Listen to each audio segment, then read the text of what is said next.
We're going to have the baseline tariffs come into effect first, then there are reciprocal tariffs, a little bit more of a different rate for each individual trading partner. Are you preparing to negotiate with some of these trading partners before that tariff rate comes into effect on April 9th? Well, I think there have been a lot of discussions, but I think we're just going to have to wait and see what would happen. What I would say, Anne-Marie, is I would advise none of the countries to panic. I wouldn't try to retaliate, because as long as you don't retaliate, this is the high end of the number. And I think the market could have certainty that this is the number barring retaliation. So we've got a ceiling, and then we can see if there's a different floor. So you sound like you're ready for a negotiation with a number of these partners. Has the European Union, has China, has India, have these countries reached out?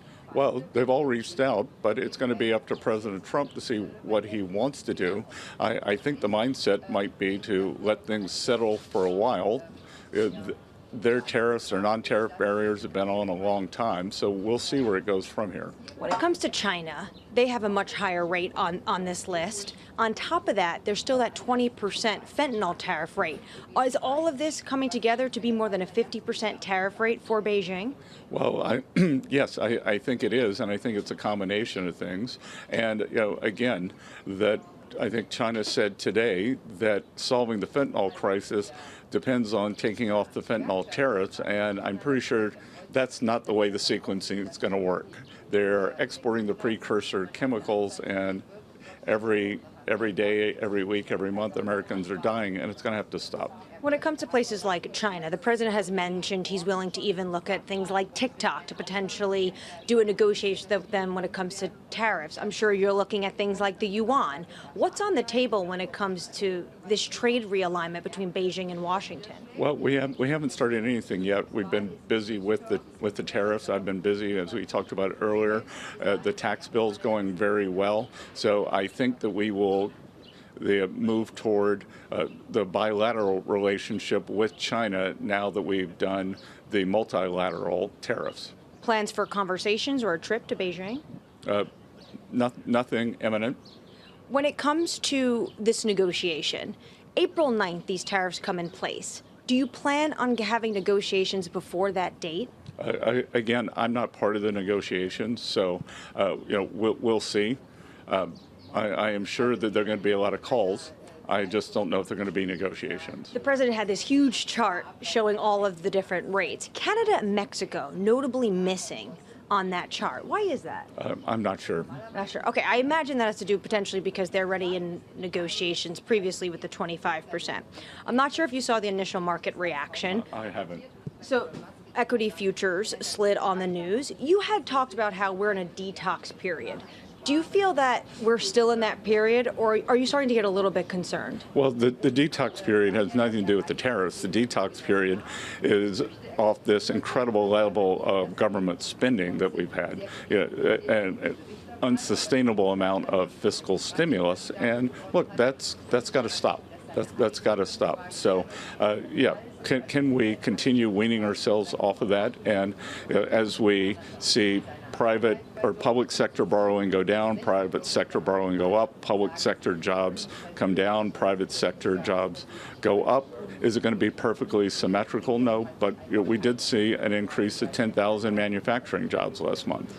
So it doesn't concern you today that during the tariff announcement, equity futures sold off when initially they were rallying when the president only announced the 10% tariff base, and then they fell when he announced the higher rates for things like the European Union and China? Yeah, and Anne-Marie, I've learned not to look what goes on in after-hours markets. Okay, but since the peaks in February, stocks are down 8%. I think the NASDAQ from its high most recently is down 12%. So far, though, this kind of market downdraft so far this year is not concerning you? Well, look, in my old business, I was very concerned about market movements, and I'm trying to be Secretary of Treasury, not a market commentator. What I would point out is that especially the NASDAQ peaked on DeepSeek Day. So that's a Mag 7 problem, not a MAGA problem. Okay, so let's talk about what else you've been spending a lot of your time doing. You have been up on Capitol Hill constantly. You are really working on trying to make sure that this administration can extend the Tax Cuts and Jobs Act. On top of that, more tax cuts. Right now, how are the conversations going in Congress? Well, I actually think the most underreported story in Washington, not by Bloomberg, of course, is the incredible unity amongst Republicans. And I think it's President Trump's leadership, but Mike Johnson, with a very narrow margin, issued the reconciliation instructions, and then he also passed a clean continuing resolution. On the Senate side, they are very attentive, and I think they may have something done by this Saturday. This Saturday. Okay, that's the start of it, though. Yeah, that's the start. You recently talked about how you think it's not just going to be tax on tips no tax on tips that gets added to this bill. You think reconciliation can include a plethora of what the president has talked about. No tax on tips, no tax on Social Security. Also recently talking about rebates if you buy an American car. How do you get all of this done? The deductibility of interest if you buy an American car, which I'm older than you are, but when I bought my first car, the interest was deductible, but now it's got to be only on American cars. So how do you do all this at the same time that market participants, fiscal hawks, budget hawks in Congress are concerned about the deficit? How are you going to have this big reconciliation package? Well, I think, as we've seen, there's a lot of room to cut spending. So I think, again, where Republicans have incredible unity is on the spending cuts, as we're seeing. So when it comes to the timeline of all of this, I do notice that now reconciliation, it seems to be an agreement between the House and the Senate that they're willing to consider about raising the debt ceiling. Mm-hmm. So do you plan on getting this bill done before the X date, which the CBO is saying could be the middle of the summer or September? Well, Anne-Marie, I think you just answered the question for yourself, because if debt ceiling is solved via reconciliation, then it has to be done before we hit the X date. And we're going to go on to the warning track sometime in May or June. So that's when you plan to get this tax bill done? That's a goal. So if we could put both these stories together today, the president comes out with tariffs, you're working on a tax plan. He talks about tariffs being revenue raisers to offset the tax bill you're working on.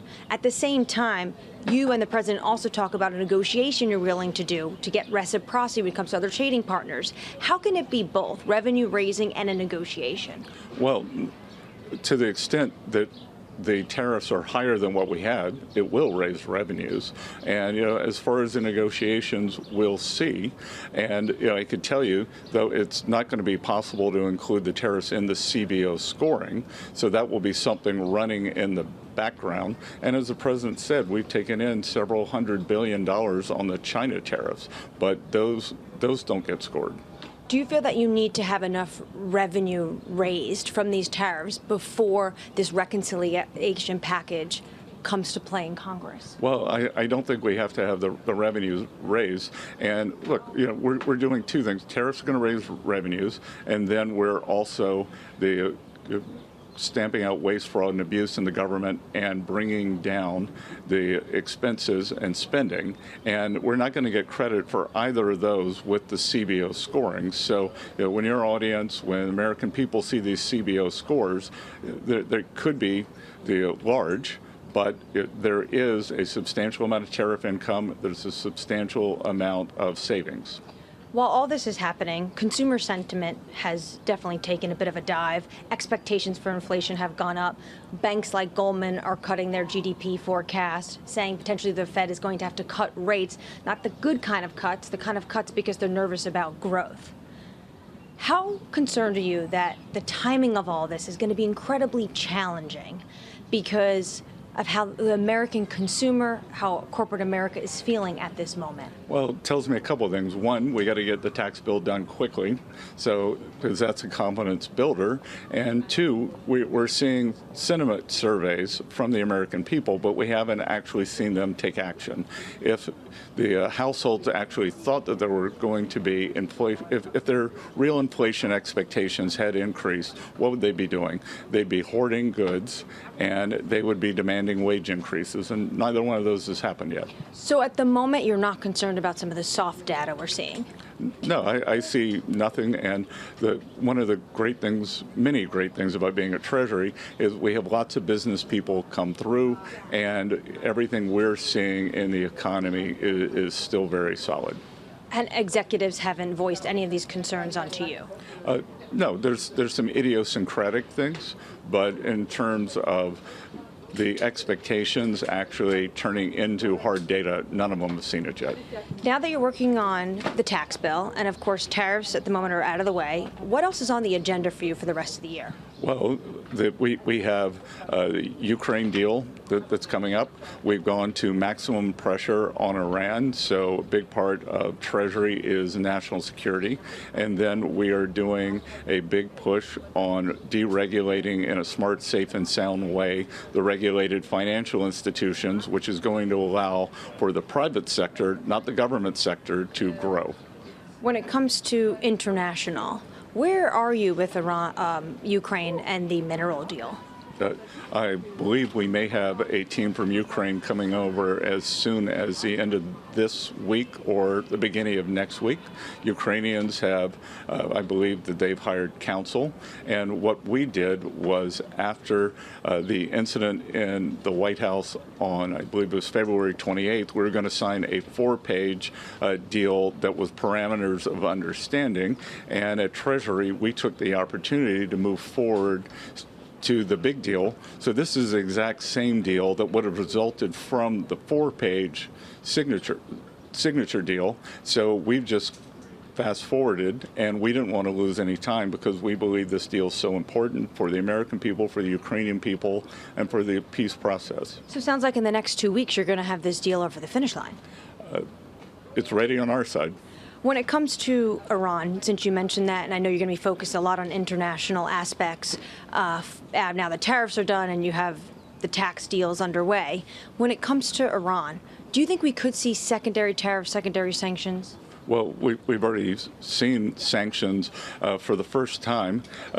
U.S. Treasury sanctioned a so-called teapot refinery, which is a private sector refinery in China, and they are the buyers of the Iranian oil, and we could see more of that. Wow, interesting. Treasury Secretary Scott Bessent, you've been very generous with your time today. We really appreciate it here at Bloomberg TV. Thank you so much.